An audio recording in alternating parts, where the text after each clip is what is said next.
নন্দাকে বউ সাজে দেখে অবাক হয়ে গেল আয়ুষী ও জিৎ মুখার্জি।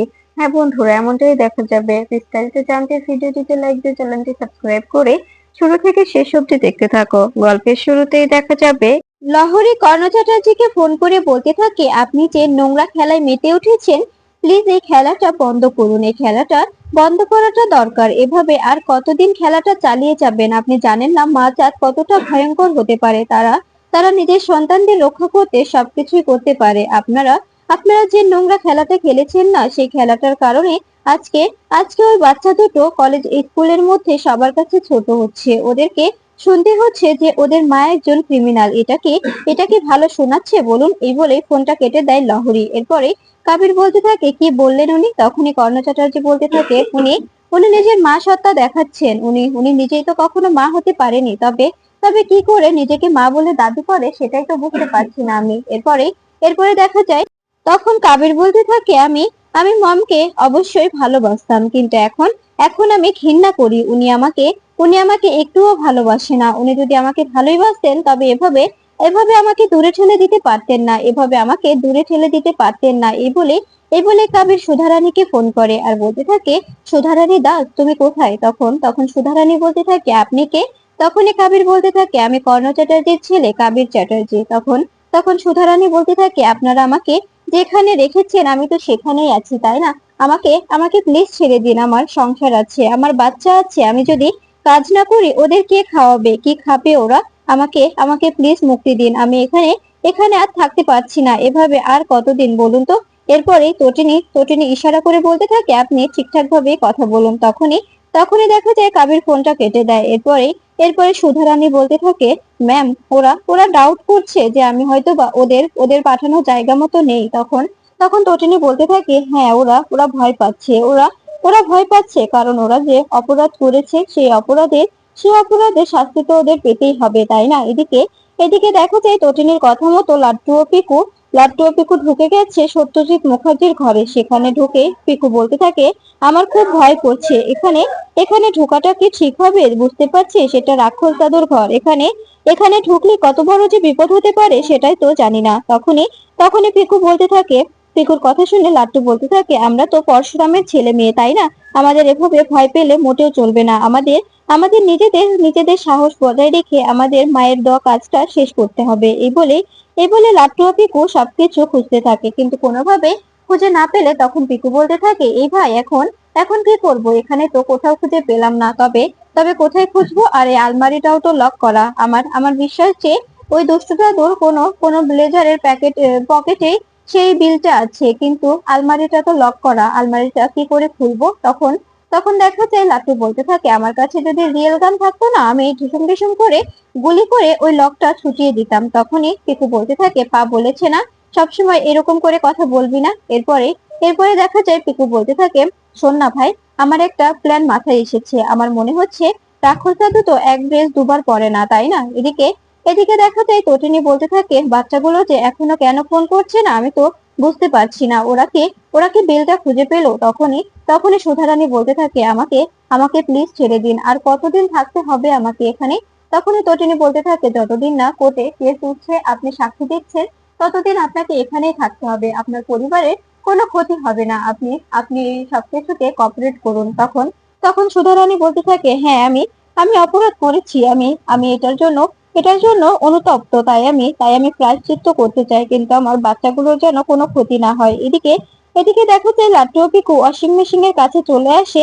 আর সেখানে এসে দেখা যায় জিৎ মুখার্জির ব্লেজারটা খুঁজতে থাকে। তখন এ কথা শুনে পিকু হঠাৎ খুঁজে পেলে বলতে থাকে, এ ভাই, এই ব্লেজারটা আমি খুব ভালো করে চিনি। কারণ কারণ যেদিন আমাদের সঙ্গে ওই দুর্ঘটনাটা ঘটেছিল, ঠিক সেদিন এই ব্লেজারটা পরে দুষ্টু দাদু আমাদের ঘরে এসেছিল। তখন তখন দেখা যায় লাট্টু ও পিকু দুজনে একজন ব্লেজার আর একজন প্যান্ট চেক করতে থাকে। তখন লাট্টু চেক করতে থাকে আর বলতে থাকে, দি ভাই, আমার মনে হচ্ছে এসবের মধ্যে সবটা পাওয়া যাবে। কারণ কারণ ওনারা তো বড়লোক, ওনারা তো সময় সব জিনিস বের করতে মনে রাখে না, তাই না? তখন পিকু বলতে থাকে, হ্যাঁ রে ভাই, আমাদের সবটা খুঁজে বের করতে হবে। মাম্মিকে হেল্প করতেই হবে। মাম্মি যেন কোনোভাবে জেলে না যায়। আমাদের মাম্মি আমাদের কাছে ফিরে আসবে।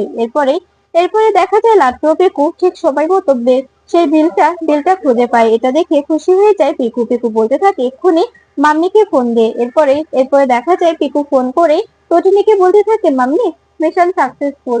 তোমার ছেলে মেয়ে তোমার মতোই লড়াকু হতে চায়। তোমার ছেলে মেয়ে ওই বিলটা খুঁজে পেয়েছে। এ কথা শুনে খুশি হয়ে যায় তটিনী। তটিনী বলতে থাকে এটাই তো তোমাদের প্রাপ্য। তোমরা তো পরশুরামের ছেলে মেয়ে, তাই না? তোমাদের দ্বারা এটা করা একদম একদম সম্ভব। এবার ওই রাক্ষসটা অবশ্যই শাস্তি পাবে। ওরা তো জানে না যে বড়রা যে কাজটা ঠিকভাবে করতে পারেনি সেই কাজটা ছোটরা নিমিষেই করে ফেলেছে। তাই তোমরা একদম একদম ভয় পাবে না। আমরা খুব তাড়াতাড়ি চলে আসবো। তুমি, তোমার ভাই, তোমার বাবা আর আমি চারজনে মিলে আমরা আগের মতো হাসি ঠাট্টা হই হুল্লোড় করে আবার জীবন যাপন করবো। এই বলে ফোনটা কেটে দেয় তটিনী।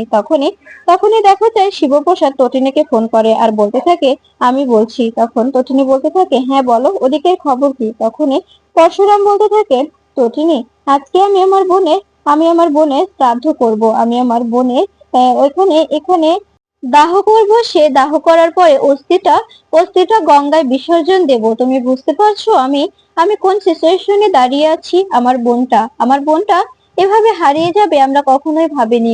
বড্ড ভালোবাসতাম বোনটাকে। ছোট বোন ছিল আমার, একটাই বোন ছিল। আমি কখনো ভাবিনি আমার বোনকে আমি এভাবে হারিয়ে ফেলবো। আমাদের থেকে ও এভাবে হারিয়ে যাবে আমরা এটা কখনো কল্পনাও করতে পারিনি। এই বলে পরশুরাম ফোনটা কেটে দেয়। এদিকে দেখা যায় কর্ণ চ্যাটার্জি জিৎ মুখার্জিকে বলতে থাকে, আমাদের কড়া পাহারার ব্যবস্থা করতে হবে। বিয়ের দিন যেন কোনোভাবে কোনো ঝামেলা না হয়। কালকে বিয়ে, কালকে পুরো বাড়িটা সিকিউরিটি দিয়ে ঘেরাও করে দেওয়া হবে। সঙ্গে থাকবে আমার লোকজন। এরপরে নন্দিনী এসে বলতে থাকে, একদম ঠিক বলেছেন। কোনোভাবে কোনো গন্ডগোল হতে দেওয়া যাবে না। আমি নিশ্চিত পরশুরাম কোনো গন্ডগোল করার চেষ্টা 100% করবে। কিন্তু কোনোভাবে পরশুরামকে গন্ডগোল করতে দেওয়া যাবে না। যদি কোনো গন্ডগোল হয় তবে আয়ুষী ভেঙে পড়বে। আয়ুষী বিজিতকে অনেকটাই ভালোবাসে। ঠিক তখনই আয়ুষী নেমে আসে আর বলতে থাকে, বদ্দি ভাই একটু আয় না। তখনই দেখা যায় কথা শুনে নন্দিনী বলতে থাকে, কেন, কি হয়েছে? তখনই আয়ুষী বলতে থাকে, আসলে আমি ড্রেস সিলেক্ট করব কিন্তু করতে পারছি না। কেমন যেন লাগছে, আমার পছন্দই হচ্ছে না। তুই প্লিজ একটু আমাকে ড্রেসটা সিলেক্ট করে দিবি, আয় না। তখন এই কথা শুনে দেখা যায় দীপালি এসে বলতে থাকে, শোন আইসি, যে কাজগুলো করছিস না সেগুলো করিস না, বন্ধ কর। তোরা যেটা করছিস একদম ঠিক করছিস না। তুই তো জানিস যে আমার জামাইয়ের বোনের বিয়ে হয়েছে ওই বিজিতের সঙ্গে। তবে তুই কেন সেখানে যেতে চাইছিস? তুই বুঝতে পারছিস না সেখানে গেলে তোর কপালে কষ্ট ছাড়া কখনোই সুখ জুটবে না। তখন জিৎ বলতে থাকে, তুমি আমার মেয়েকে এসব ভুলভাল একদম বোঝাবে না। আমার মেয়েকে এসব বোঝানোর চেষ্টাও করবে না। তখন এ কথা শুনে নন্দিনী বলতে থাকে, শোনো মা, তুমি এভাবে আয়ুষীকে কেন ভুলভাল বোঝাচ্ছ বলো তো? তখনই এ কথা শুনে জিৎ বলতে থাকে, তোর মায়ের তো এ কাজ ছাড়া আর কোনো কাজ নেই, তাই না? তোর মা তো এটা খুব ভালোই করতে পারে, তাছাড়া তো আর কোনো কাজই করতে পারে না উনি। তখন এ কথা শুনে কর্ণ চ্যাটার্জি বলতে থাকে, আপনি কি চাইছেন? সবটা শেষ করে দিতে চাইছেন? আপনি বলুন তো, আপনার জামাইকে বলবেন আপনার জামাই যেন এখানে না আসে। আপনার জামাই যেন এর ধারে কাছেও আসার চেষ্টা না করে। এই কথাটা আপনার জামাইকে বলে দেবেন। তখনই দীপালি বলতে থাকে, তোমরা মানুষ না কি বলো তো? জানো এই যে বাড়িতে দুটো বাচ্চা আছে, তোমরা তাকে অনাথের মতো দেখছো। তাদের বাবা ওই দুধ থেকে টাকা পাঠিয়ে দিচ্ছে, সেটা দিয়ে বাজার করে তারপরে ওদেরকে খাওয়াচ্ছি। কেন, ওদের কি নানা বাড়িতে কোনো অধিকার নেই? ওদের মা মা এবারের মেয়ে, ওদের এ বাড়িতে পুরোপুরি অধিকার আছে। কিন্তু তোমরা অধিকার থেকে বঞ্চিত করছো। ওদের বাবা খরচ দিলে ওরা খেতে পাচ্ছে, না দিলে ওরা খেতে পারছে না। তোমরা কি চাইছো বলো তো? এরপরে নন্দিনী বলতে থাকে, শোনো মা, তুমি এসবের মধ্যে একদম একদম কথা বলবে না। তুমি যদি এখানে বেশি কথা বলো তবে তোমাকে আমরা ঘরে বন্দি করে রাখতে বাধ্য হব। তখন তোমার নাতি নাতনিকে তুমি কি করে দেখো সেটাও আমরা দেখবো। এদিকে দেখা যায় পরশুরাম নিজের কাজে মন দিতে থাকে। নিজের কাজ শুরু করে দেয়। এই সে শিবানীর কঙ্কালে দাহ করতে থাকে পরশুরাম। এটা দেখে কষ্ট পায় নন্দা। নন্দা মনে মনে বলতে থাকে, সত্যিই তো, আমি যদি সেদিন উঠে দাঁড়াতাম, হয়তোবা শিবানী সেদিন বেঁচে থাকতো। শিবানীর আজকে এ দশা হতো না। আমি যদি চিৎকার করতাম, অবশ্যই গ্রামবাসী এগিয়ে আসতো। শিবানীকে আজকে এভাবে চলে যেতে হতো না। ও তো চলে যাওয়ার বয়সই হয়নি। মেয়েটা অনেক ভালো ছিল, অনেক সৎ ছিল। আমার উচিত ছিল ওর পাশে দাঁড়ানো, কিন্তু আমি ওর পাশে না দাঁড়িয়ে বিজিতে সঙ্গ দিয়েছিলাম। এরপরে এরপরে দেখা যায় শিবপ্রসাদ শিবপ্রসাদ দাহ করতে থাকে আর কাঁদতে থাকে, বলতে থাকে আমার বোনটাকে আমি সত্যি অনেক ভালোবাসতাম। আমি কখনো কখনো চাইনি আমার বোনটা এভাবে চলে যাক। আমার বোনকে যারা এভাবে মেরেছে আমি তাদের একজনকেও ছাড়বো না। একটা একটা করে ধরে তাদেরকে সবাইকে আমি শাস্তি দেব। যারা যারা এসবের সঙ্গে জড়িত তাদেরকে আমি একটা একটা করে ধরবো আর একটা একটা করে এনকাউন্টার করব। আমি আমি একজনকেও ছাড়বো না। তখন এ কথা শুনে মায়া বলতে থাকে বস কালকে কালকে বিজি তরফে বিজনালের বিয়ে, তুমি কি কিছু ভেবেছো? তখন পরশুরাম বলতে থাকে হ্যাঁ আমি সবটাই জানি, আমি সবকিছু ঠিকঠাক করে রেখেছি। নন্দা তুমি তো বেইমানি করবে না আমার সঙ্গে, তাই না? তখন এই নন্দা বলতে থাকে না, আমি আমি একদম বেইমানি করব না। আমার সঙ্গে বিজন বেইমানি করেছে, ওকে আমি অবশ্যই শাস্তি দিতে চাই।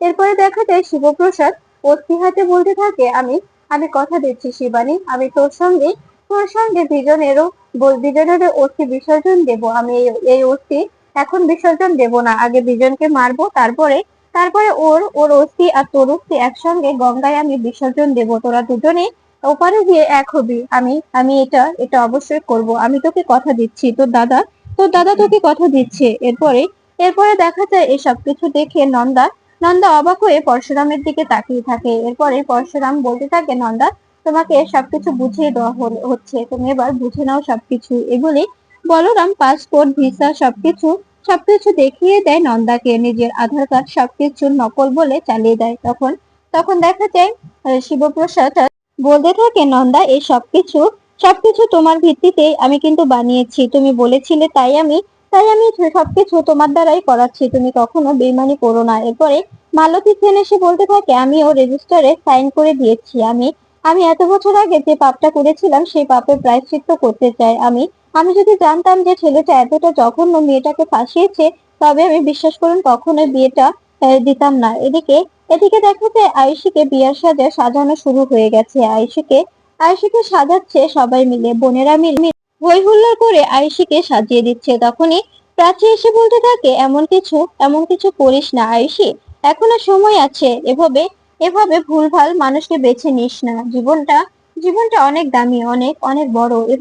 এরকম ভুল মানুষের হাতে জীবনটাকে সঁপে দিস না। তুই বুঝতে পারছিস না বিজিৎ কতটা ক্রিমিনাল, কত বড় ক্রিমিনাল, ও কতটা জঘন্য, তুই বুঝতে পারছিস না। কিন্তু কিন্তু যখন বুঝতে পারবি তখন হয়তো বা তোর আর করার কিছুই থাকবে না। তখন এ কথা শুনে দেখা যায় যে প্রার্থনা বলতে থাকে প্রাচী তুই কেমন উল্টো সুর গাইছিস, তুই কেন এ বাড়িতে থেকে এ বাড়ির খেয়ে ওদের হয়ে কথা বলছিস, আমি তো বুঝতে পারছি না। তখনই নন্দিনী বলতে থাকে প্রাচী তুই কিন্তু এসবের মাঝখানে একদম কথা বলার চেষ্টা করবি না, ছোটর মতো থাক, বড় হবার চেষ্টা করিস না। তখন প্রাচী বলতে থাকে তুই ভুলে যাচ্ছিস বড়দি, আমিও কিন্তু এ বাড়িরই মেয়ে, আমি কিন্তু বাইরে থেকে আসিনি। এরপরে দেখা যায় কারো কথায় তোয়াক্কা না করে আয়ুষীকে গয়না পরাতে থাকে নন্দিনী, প্রার্থনা ও ও ও আরাধ্যা।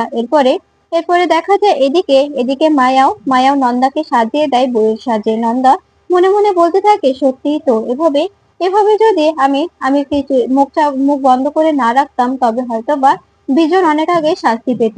আমাকে তো কখনো বিজন আপন করে নেয়নি, তবে আমি কেন ওর জন্য এভাবে মিথ্যেটা বয়ে বেড়াবো? কেন আমি এতটা পাপ করব? কিছুতেই করব না। এরপরে মায়া বলতে থাকে নন্দা তোমাকে আমরা বিশ্বাস করে বেছে নিয়েছি, তুমি প্লিজ এভাবে আমাদের বিশ্বাসের মর্যাদা রেখো, আমাদের বিশ্বাসের মর্যাদাটা ভেঙো না। এভাবে এভাবে কখনো আমাদের হাতটা ছেড়ে দিও না, তুমি কিন্তু আমাদের শেষ ভরসা। এরপরে এদিকে দেখা যায় আয়ুষীর বউ সাজ কমপ্লিট হয়ে যায়। তখনই আয়ুষী বলতে থাকে আমার কেমন যেন ভয় ভয় লাগছে, মনে হচ্ছে কিছু একটা ঘটবে, কিছু একটা ঘটতে পারে। আমি আমি বুঝতে পারছি না কি করে আমি বিয়ের পিঁড়িতে বসবো। সত্যি যদি শিবানী বিজনের বউ হয়, বিজিৎ যদি শিবানীর কাছে চলে যায়, আমি কি নিয়ে বাঁচবো? তখনই জিৎ বলতে থাকে তুই একদম ভাববি না আয়ুষী, আমি নিজে দাঁড়িয়ে থেকে তোকে তোকে বিয়ে দেবো, তোর বিয়ে আমি নিজে দাঁড়িয়ে থেকে দেবো। তখনই এদিকে দেখা যায় শিবপ্রসাদ নন্দাকে বলতে থাকে আজকে আজকে যে ধামাকাটা হবে সেটা বিজন কখনোই কল্পনাও করতে পারিনি। আমি আমি যাকে এতটা ভালোবাসতাম, আমার বোন আমার নিজের জীবনের থেকেও ভালোবাসতাম, সে বোনকে ও আমার জীবন থেকে কেড়ে নিয়েছে। 10টা বছর আমি আমি আমার বোনকে দেখিনি। এরপরে আমি আমার বোনের হাড়গোড় পেয়েছি, সেগুলো আমি দাহ করেছি। আমি আমি তোকে ছাড়বো না বিজন, আমি আসছি, তুই একদম চিন্তা করিস না। এরপরে দেখা যায় তখন মায়া বলতে থাকে বস কেমন লাগছে ওকে বউ সাজে? আমার কাছে তো ভালোই লাগছে, মনে হচ্ছে সত্যি সত্যি বউ, তাই না? তখনই বলরাম বলতে থাকে, তুই তাড়াতাড়ি আয় ওদিকে। ওদিকে বিড়িতে দুটো বন্ধুকে ট্রেস করা গেছে, ওদেরকে অ্যারেস্ট করতে হবে। এই বলে দেখা যায় শিবপ্রসাদ ও বলরাম দুজনে বেরিয়ে পড়ে। সেখানে সে বিজিতে দুজন বন্ধুকে অ্যারেস্ট করে। পরশুরাম বলতে থাকে, তোরা আমার বোনকে মেরেছিলি, সবাই মিলে আমার বোনকে মেরেছিলি, তোদের এবার এমন অবস্থা করব না তোরা বুঝতেও পারছিস না। কিন্তু তোদের আমি এখন কিছুই করব না, আগে ওই পালের গোদাটাকে একদম এনকাউন্টার করবো, তারপর সে সবকিছু